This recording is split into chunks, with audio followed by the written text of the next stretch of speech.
So hello to everyone and welcome to my weekly blog. I hope you are all keeping well, and we know that wellness is really important. And today it's the theme of the blog. I thought we'd highlight the work of our Psychological Health and Safety Steering Committee, which was formed 3 years ago to promote psychological safety within HS. As an organization, we've taken huge strides to protect our physical health and safety by identifying, reporting, and acting on hazards, as well as investing in equipment that reduces the physical toll of our everyday work. That's all really important, there's no doubt about that. And as COVID-19 pandemic evolves, it's really made clear to us that we have to be aware of psychological safety and take proactive steps to care for our people's emotional well-being, especially now. We are all facing additional pressures and stresses in dealing with the public health crisis, and we know that many people are struggling with the weight and intensity of this time and circumstance. So joining me today are 3 guests who can highlight what we're doing as an organization to protect the psychological health and wellness of our people. They are Dr. Mircea Fagarasanu, who's just 6 weeks into his role of Senior Program Officer of Workplace Health and Safety. We also have Mona Sikal, who many people know is our Executive Director of Employee Relations, and Dr. Debrah Wirtzfeld, who's our Associate Chief Medical Officer for Physician Health, Diversity, and Wellness. So welcome to all of you, and thank you so much for joining me today. We'll start with you, Mircea. What constitutes a psychologically healthy and safe workplace? This is such an important and timely question, and this is not only because we need to pay special attention to our mental health and psychological well-being during these times, but also because as a society, the definition of health and safety continues to expand and include so much more than just the physical safety. I knew it before, but especially since joining AHS, I noticed it firsthand, and I've been directly involved in our overall commitment to providing our workforce with a safe work environment and access to programs, tools, and all the necessary resources to support their mental well-being. The health and safety of our workforce is a main driver of staff engagement, and this is an essential component of our ability to provide excellent and timely healthcare to Albertans. And now to go back to your question, I would describe a psychological health and safety workforce as a place where everyone is engaged and has a genuine interest in the team's overall success.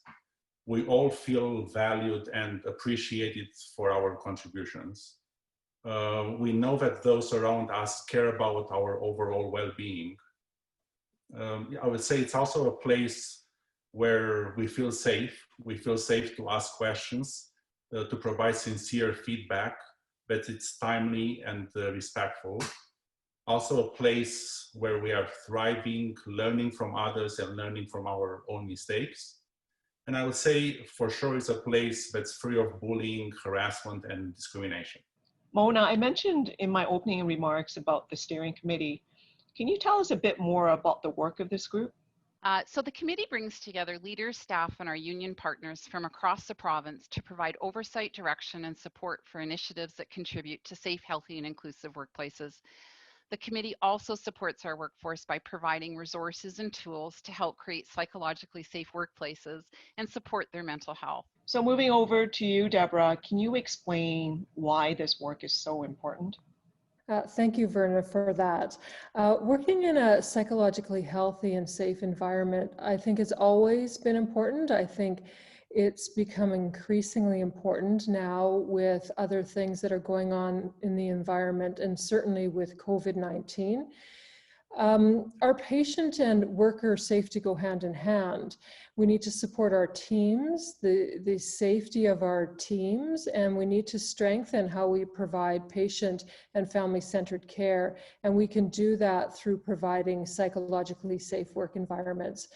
We know from a recent study that found that the outbreak is leading to additional health problems such as stress, anxiety, depressive symptoms, even PTSD, insomnia, that these health concerns are real, and we need to be able to address them and directly address the wellness of our workers in a variety of different ways. Mona, back to you.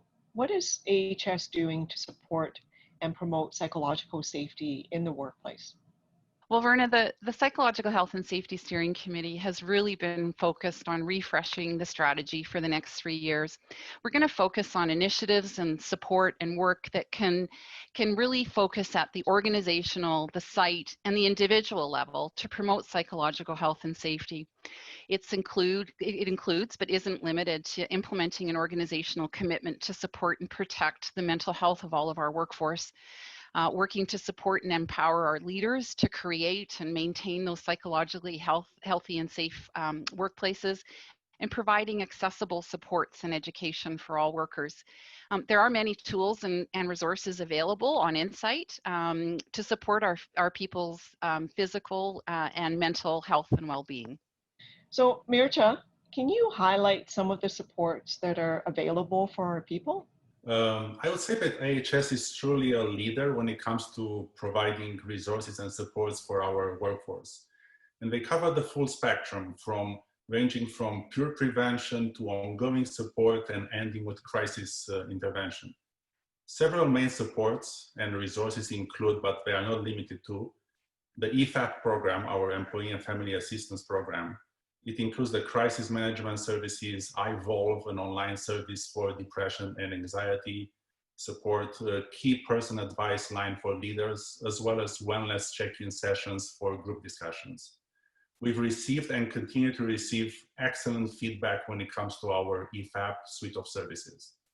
We also have the Text for Hope, free text messaging support for mental health, on-site spiritual supports, your family physician, and of course, your leader, peers, your overall support network. We are also currently working hard on enhancing our resiliency resources these days. And these are just some of the highlights of what's available. I'd like to mention that we are taking a user-centric approach to our work. So multiple activities and initiatives coming from various areas within the people portfolio and beyond are integrated, aligned, and they really complement each other.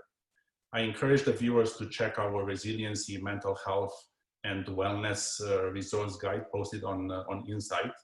It has a wealth of information. It's a hub of resources and very useful links. As well, other education and learning opportunities are available through my learning link. I really want to stress the importance of being proactive in accessing these tremendous resources, not waiting until the situation becomes unmanageable, and always working on our own self-awareness so we are able to notice changes in behavior and mood and act on them early. Debrah, what about specifically for physicians? What supports are there in place? So I think it's important that physicians recognize that they can receive support through the Alberta Medical Association's Physician and Family Support Program. This is a fantastic peer-to-peer support program for physicians. It's a confidential 24/7 hour support line at 1-877-SOS-4MDS. Also, we have curated a number of resources through my portfolio at www.ahs.ca/MD Wellness. And again, just to reiterate what Mircea has said, I think it's very important that people seek out advice, seek out support in the initial stages and not wait until they're well along the process of feeling unwell. And last question to you, Mona. What are some simple actions that people can take to support someone who might be struggling? Get to know your peers and notice when there's changes, notice when there's something going on with them. You know, the next thing I would encourage people to do is seek to understand what is going on, and then offer support. Connect them with some of the great resources that Mircea just talked about, and other resources such as Change the Conversation. And again, our Employee and Family Assistance provider is top notch. You know, continue to connect with them. You know, don't just leave them there hanging. You know, check in, see how they're doing. And last but not least, care. Let's just care about each other and really live our AHS values. So I just want to thank all three of you for this wonderful discussion and for pointing out, you know, some of the resources and advice, I think, for all of us. I think that we really want to encourage all of you to reach out for support. Be proactive, as Mircea has said, and as Mona and Debrah have said. We know these are really difficult times for everyone, and as I see it, seeking help when you need it is actually a sign of strength and self-awareness. It's also a sign of your commitment to your loved ones, to your colleagues, and to all Albertans, because you're important and you're needed, not only in your home, but here in AHS and obviously within the community and the province. So let's look out for each other, let's support each other, and as we all try to get through these uncertain and difficult times, know that we are here to support you. So take care of yourself, your loved ones, and I'll see you next week at the blog.